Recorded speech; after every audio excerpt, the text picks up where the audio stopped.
Le missionnaire Kanzo Atsushi au Nigeria. Guerre invisible. Lors de mon voyage missionnaire au Nigeria, j'avais eu une vision terrible. J'ai vu une armée de démons se rassembler pour me tuer et renverser ma foi. Ils avaient prévu de me faire tomber et de détruire mon ministère. Dans cette réunion, les démons sont sortis de l'enfer. Ils ont monté dans la surface. J'ai vu de démons monter de la mer. D'autres sont venus de l'espace et de l'air pour assister à ce rassemblement. Il y avait également de démons de la terre. Dans cette congrégation de démons, une principauté du Nigeria se leva et a déclaré: nous allons attaquer le missionnaire Kanzo, nous allons détruire son ministère, nous allons attaquer tous les domaines de sa vie. Il a un point qui peut ébranler votre foi, nous devons le renverser et le faire pécher en niant Dieu, et quand il tombera dans le péché, nous le tuerons et nous emmènerons son âme en enfer. Ce pasteur a révélé nos secrets, prêchant la vérité au monde. Nous avons perdu beaucoup d'âmes à cause de son ministère. Nous devons lutter pour l'arrêter. Maintenant il fait des hommes comme lui, il fait des disciples et il fabrique ses copies qui sont comme son miroir. Beaucoup sont élevés sur terre à cause de son ministère. S'il est difficile d'arrêter un Kanzo, imaginez-en plusieurs à travers le monde. Il s'est fait des copies de lui-même. Ce missionnaire nous a fait beaucoup de mal à l'âme. Beaucoup de ceux qui ont entendu sa prédication sont morts et sont au paradis. Nous devons l'arrêter, nous ne pouvons pas le laisser continuer. Chaque âme qui a entendu ce missionnaire a réparé sa vie. Ceux qui sont morts sont avec leur Dieu. Cela a attisé ma colère. Mettons au point une stratégie pour renverser son ministère. C'est juste un homme de chair imparfaite qui ressent des désirs. Quand j'ai vu cette vision, j'étais inquiète la nuit, mais je suis tout de même allée exercer le ministère dans une autre église. Avant de monter en chair, j'étais assis derrière la chaire avec le pasteur Adebayo, leader de cette église. Le Saint-Esprit a parlé par lui et a rendu compte de ce qu'il a vu. Il me dit: homme de Dieu, Jésus m'a révélé qu'une armée maléfique est prête à vous attaquer. Jésus m'a dit de conduire la prière d'autorité pour la vie du missionnaire ce soir. Nous allons présenter le missionnaire ce matin à Dieu pour lui donner la force de faire face à cette milice de démons qui s'est élevée contre sa vie. Après avoir entendu cette révélation de la part du pasteur Adebayo, j'ai ressenti une force en moi. J'ai prêché cette nuit-là et je suis allé chez moi. Le Saint-Esprit a dit: ne craignez point, je suis avec vous. Ils se sont levés pour tomber. Jésus m'a dit: mon serviteur, Satan a détourné beaucoup de personnes de mon chemin. Je n'appelle pas les hommes pour les offrir la gloire, la reconnaissance et les applaudissements. J'ai dit qu'ils seraient persécutés et détestés pour l'amour de mon nom, et que les afflictions viendront. La nuit avant de me coucher, j'ai fermé la maison à clé. Quand je me suis couché, une femme m'est apparue. Cette belle femme est entrée dans la résidence où je me trouvais, pourtant elle était fermée. Elle était nue et a essayé de me séduire pour pécher. Elle voulait que j'ouvre mon cœur et l'appelle au lit avec moi. Elle a déclaré: vous êtes coriace. Aucun chrétien n'a pu me résister jusqu'à présent. Plusieurs personnes qui sont venues faire des missions évangéliques dans mon pays sont tombées grâce à mes charmes. Ils sont rentrés vaincus. Je lui ai dit: cette chambre est bien fermée. Comment êtes-vous entré ici? Cela ne sert à rien de me séduire. Vous n'êtes pas de ce monde. Vous faites partie du monde spirituel. Vous vous matérialisez sous la forme d'une femme. Votre présence maléfique ne me trompe pas. Peine perdue Satan. J'ai commandé cette sirène en disant: ne résistez pas à la puissance qui est dans le sang de Jésus. Du coup, son masque est tombé, et elle a montré sa vraie forme. Cette belle femme n'a pas pu résister. D'abord elle se transforma en un esprit, puis en monstre ayant des cornes. Au moment où j'observais cette transformation, j'ai vu le ciel s'ouvrir. L'ange de mon ministère est descendu vers moi, et puis mon ange gardien est apparu et ensemble, ils se sont battus avec ce monstre, le faisant fuir. Ce diable a voulu me faire tomber dans la prostitution. Se faire prostituer est un péché pour les méchants, et le plus grave est celui qui connaît la vérité et qui tombe dans le lien de la prostitution, et commettre l'adultère avec un démon qui s'est matérialisé est une terrible abomination devant Dieu. Le diable savait que s'il envoyait une femme, je ne tomberais pas.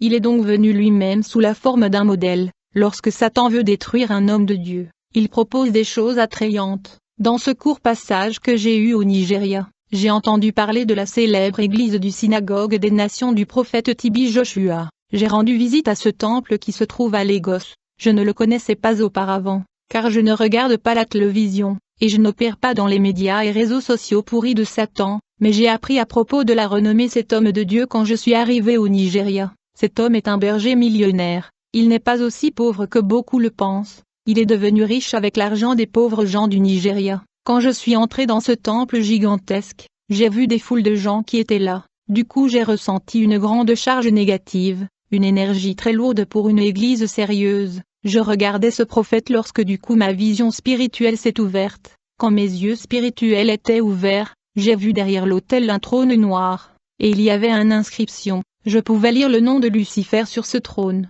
Ensuite j'ai vu un démon terrible, qui opérait et effectuait de nombreux guérisons miracles. Cet homme Tibi Joshua faisait beaucoup de délivrances et d'exorcismes. Ce que j'ai vu à cet endroit n'était pas une délivrance.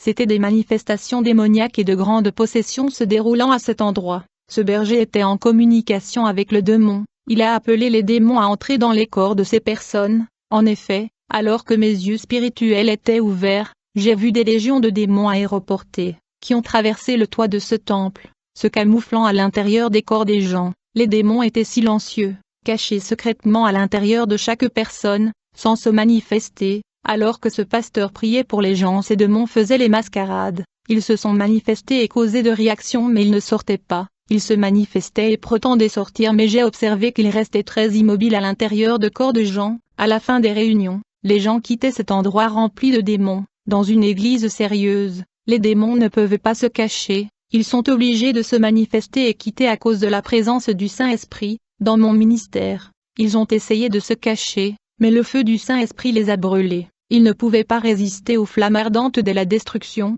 Les églises qui ne plaisent pas à Dieu n'ont pas la présence du Saint-Esprit. Dans ces églises, les démons sont résistants et ne se manifestent pas. S'il y a une manifestation de démons, c'est uniquement pour causer la tromperie à l'intérieur de l'église. Dans ces églises où il n'y a pas des craintes de Dieu, les démons se manifestaient et prétendaient de partir pour tromper les leaders et les croyants présents. Le Saint-Esprit m'a révélé que ce faux berger au nom de Tibi Joshua est comme une sorte de messie africain qui a mis en place une charité pour aider les enfants et les pauvres, mais la réalité est que ceci est un moyen pour lui de gagner des âmes pour Satan. Beaucoup m'ont dit qu'il faisait des miracles au nom de Jésus. J'ai dit, même si je parle au nom de Jésus, cela ne signifie pas que c'est le Saint-Esprit. Matthieu 7,22-23. Plusieurs me diront en ce jour-là: Seigneur, Seigneur, n'avons-nous pas prophétisé par ton nom?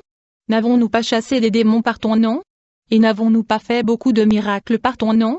Alors je leur dirai ouvertement, je ne vous ai jamais connu, retirez-vous de moi, vous qui commettez l'iniquité. Le Saint-Esprit ne s'occupe pas de ceux qui n'ont pas les lettres de créance de Jésus, et donc les démons opèrent même au nom de Jésus. Alors que j'étais assis dans cette église, alors que mes yeux spirituels étaient ouverts, ma vision sillonna l'église, et j'ai vu au-delà de la chair. À l'intérieur du bâtiment 12 réservoirs d'eau bénite de cette église. Ils sont appelés dans cette église les eaux de purification des péchés, où les gens entraient avec Tibi Joshua pour se baigner. L'Esprit m'a révélé que Tibi Joshua est un fornicateur. Cet homme séduit les femmes de son église en se prostituant avec eux, pour qu'elles deviennent fertiles et guéries de la stérilité. Dans ce grand temple j'ai vu le principauté qui est le démon de la guérison et le principauté qui est le démon de la fausse délivrance. Tibi Joshua ne libère pas les gens, mais il met plus de démons dans les corps de ce gens, et ces démons font de manifestations pendant la prière et demeurent dans ces corps. Puis j'ai vu un anneau spirituel dans sa main droite.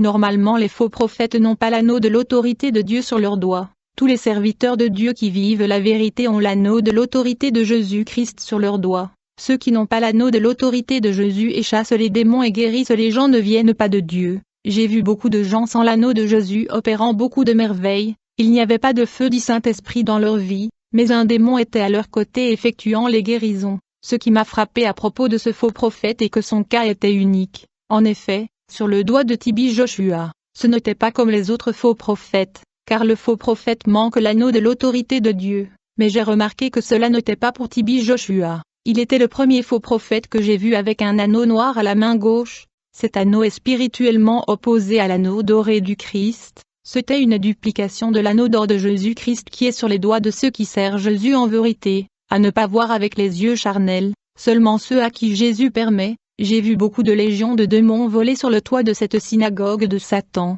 J'ai quitté ce temple parce que je ne pouvais pas supporter la déception. Ce n'est pas la première et ce ne sera même pas la dernière église que j'ai visitée où les démons utilisent des signes. J'ai assisté auparavant à l'église d'une servante de Dieu, qui n'était pas libérée de la vanité et des maquillages, mais elle expulsait des démons. Ces démons ont seulement prétendu qu'ils sortaient des corps de gens, cela pour faire croire à cette femme servante de Dieu qu'elle avait l'autorité de Dieu. Pourtant elle n'avait pas abandonné ses vanités et ses maquillages mais elle croyait que les démons quittaient les corps. Ces doctrines libérales semblaient crédibles. Je préviens l'Église, Jésus ne donne de l'autorité à personne, il a délégué son autorité à ses disciples, et aujourd'hui il est entre les mains de la véritable Église. Jésus ne donnerait jamais aux chrétiens l'autorité pour tromper le peuple avec une fausse doctrine. Jésus ne peut pas donner de dons à de faux prophètes. Si Jésus agissait ainsi, il serait d'accord avec la supercherie. Jésus ne ferait jamais d'alliance avec le mensonge. Lorsque Dieu créa le monde, il sépara la lumière de l'abîme des ténèbres,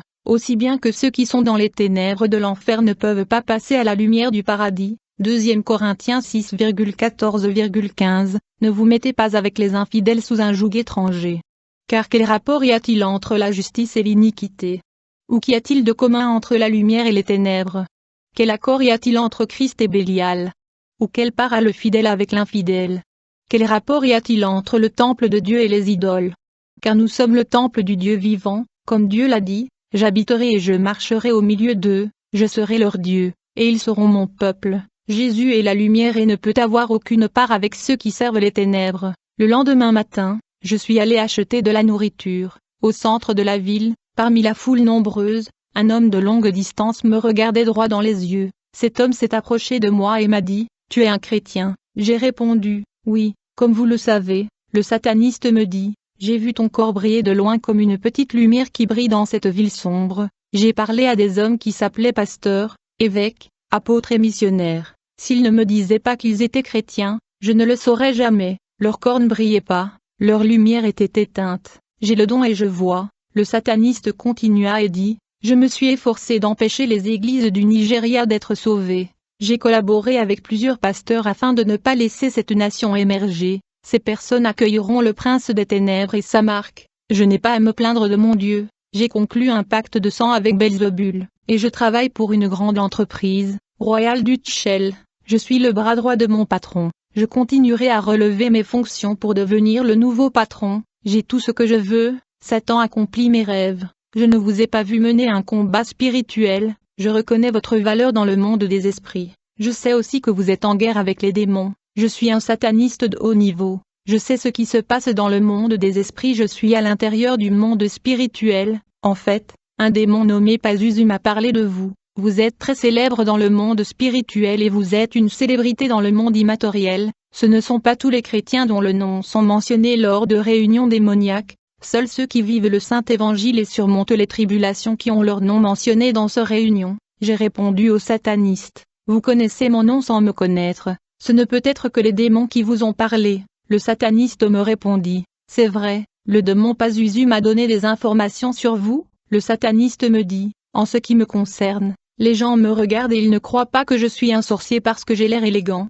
Je suis un ami de plusieurs pasteurs, je n'ai pas d'ennemis. Jésus dit que nous devons aimer notre prochain. Je n'ai aucune raison de vous faire la guerre. Nous n'en retirerons rien. Je veux faire une alliance avec toutes les églises et religions chrétiennes. Bientôt, tous s'uniront dans un même amour, pour recevoir l'Antichrist qui gouvernera le monde. Je veux gagner cette guerre en nouant des alliances avec les églises et en diffamant le Saint-Évangile. Je ne parviendrai jamais à vaincre cette guerre en parlant du mal des chrétiens, mais en les unissant et en les vainquant. Ma mission est de réunir tous les peuples de religions différentes, peuples et races pour l'arrivée de notre roi. Une nouvelle ère viendra et toutes les religions disparaîtront. Une seule religion existera, l'antichristianisme. Lorsque le sataniste a prononcé ces mots, il a disparu devant moi et il a apparu à 30 mètres de distance, puis a disparu de nouveau. Je ne sais pas où il est allé, puis je suis allé chez moi. Je me demandais si cet homme était un humain ou un démon. Il avait disparu comme un esprit. J'ai incliné mes genoux en priant Dieu,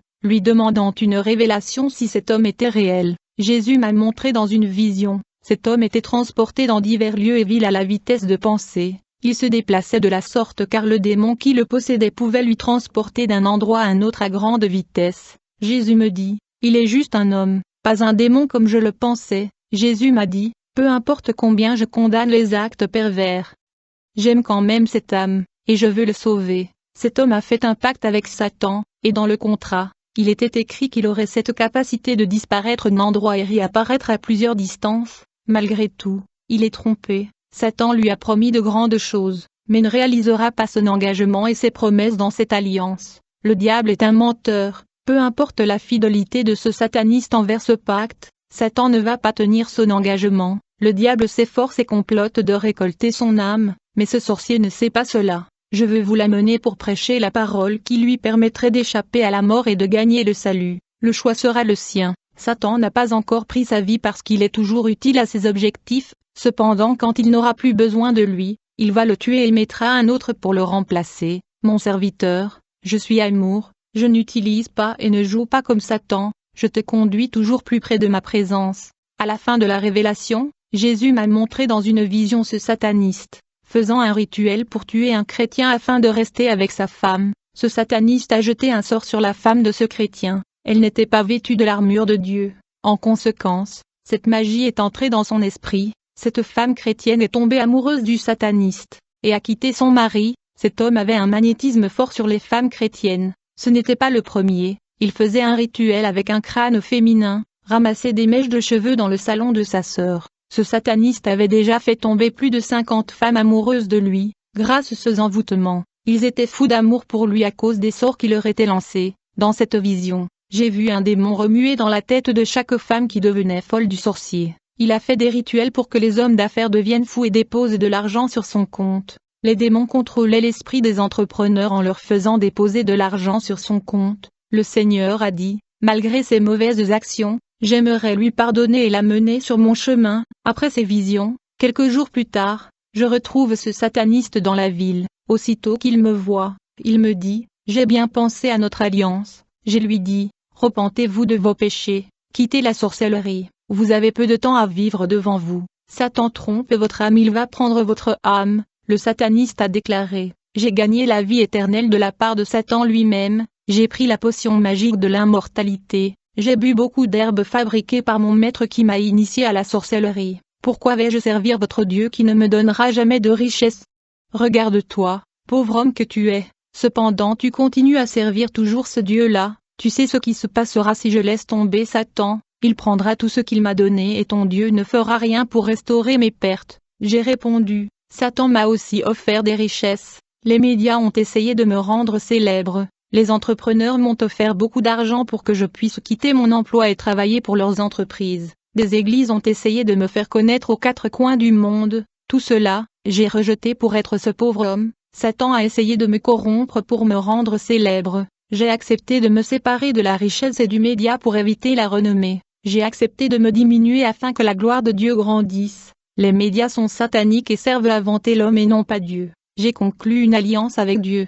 Il m'a dit qu'il m'exalterait tant que je ne chercherais pas les médias et la reconnaissance. Soyez plutôt anonyme. Abaissez-vous et soyez un homme simple. Quand j'ai eu fini de prononcer ces mots, le sataniste s'est déplacé et a disparu devant moi. Quelques mois plus tard, avant de m'endormir, j'ai eu une vision nocturne. J'ai vu un démon en forme d'ombre entrer dans sa maison. Il enfonça sa main noire dans la poitrine du sataniste, lui écrasant le cœur. Le sataniste tomba au sol se tordant de douleur et les démons saisirent son âme. À l'aube j'étais inquiet, j'ai pris ma Bible et je suis allé à la ville pour le rencontrer. Soudain, le Seigneur Jésus me dit, ne le suivez pas, vous avez déjà fait votre part. Il m'a rejeté, il n'a pas cru vos paroles. Jésus m'a donné une vision la nuit dernière qui se réalisa, sa mort a déjà été décrétée. 2 semaines plus tard, j'ai vu la nouvelle de sa mort, il était très connu dans cette ville. Quelques jours après avoir visité cette église de la synagogue, je suis retourné à l'hôtel que j'ai loué au Nigeria. J'ai eu une vision, j'ai vu une église recouverte d'une bâche noire. Cette bâche était à 5 mètres au-dessus du plafond de cette église. Les gens ont prié et leurs prières ne se sont pas montées jusqu'à ce que le ciel se soit arrêté sur la couverture noire. Ma vision est allée plus loin. J'ai vu 4 sorciers effectuer un grand rituel satanique pour bloquer les prières de ce peuple. J'ai demandé à Jésus, pourquoi cette église perd la guerre au profit de ces sorciers? Jésus me dit, cette église est morte dans ses iniquités, ils ne se repentent pas de leurs péchés, leurs prières n'ont aucun effet sur la force du mal que ces sorciers commandent. Voyant la triste situation de cette église, je suis allé rendre visite à cette communauté, j'ai rencontré le pasteur Abayomi Etebo, qui m'a donné l'occasion, je suis monté en chair et leur ai dit d'abandonner leurs péchés et de lancer un cri d'humiliation devant Dieu. La parole était de correction et les gens pleurèrent en se repentant, puis ils poussèrent un grand cri. Ma vision s'est ouverte. Immédiatement j'ai vu un ange avec une épée de feu flamboyant descendre du ciel. Il a déchiré cette couverture spirituelle installée par les sorciers avec l'épée de feu. Quand cette couverture noire a été déchirée au milieu, j'ai vu des prières qui ont été retenues par les forces du mal commencer à monter au ciel. Après cette vision, les gens ont fini la prière. Une femme chrétienne s'est levée et j'ai vu un casque en or qui descendait du ciel et se plaça sur sa tête. Des démons de l'extérieur de l'église ont lancé des boules de feu noir sur la tête de cette femme, mais ces boules ne pouvaient pas pénétrer ce casque en or. Sa tête était bien enduite, et toutes les balles tirées contre son âme se heurtaient au casque et tombaient au sol. J'ai demandé à Jésus ce que cela signifie. Le Saint-Esprit me révéla et dit, elle a été confuse au sujet de la vraie doctrine. Beaucoup de fausses églises ont implanté un faux évangile dans son esprit. Elle a entendu les mensonges. Les démons l'attaquaient pour la gâcher et la rendre folle. Aujourd'hui, cet esprit de confusion s'est effondré et a quitté sa vie. Elle a été vêtue du casque du salut et ne sera jamais trompée. Elle a son esprit protégé. Les terribles attaques diaboliques ne lui pénètrent plus la tête. Grâce à la prière qui montait dans cet endroit, elle s'est donnée et a répandu son âme dans la présence de Dieu. La prière de l'Église était essentielle pour la défaite de Satan et de ses sorciers dans sa vie. Ainsi la prière l'a aidé à faire une alliance de fidélité, en abandonnant le péché. Après cette visite, l'église s'est terminée et je suis entré chez moi. Quand je suis arrivé, je me suis reposé et j'ai prié jusqu'à l'aube. Je termine cette expérience de novembre 2015, à savoir que la gloire de Jésus vous accompagne tous. Petits enfants, je t'aime. Amen.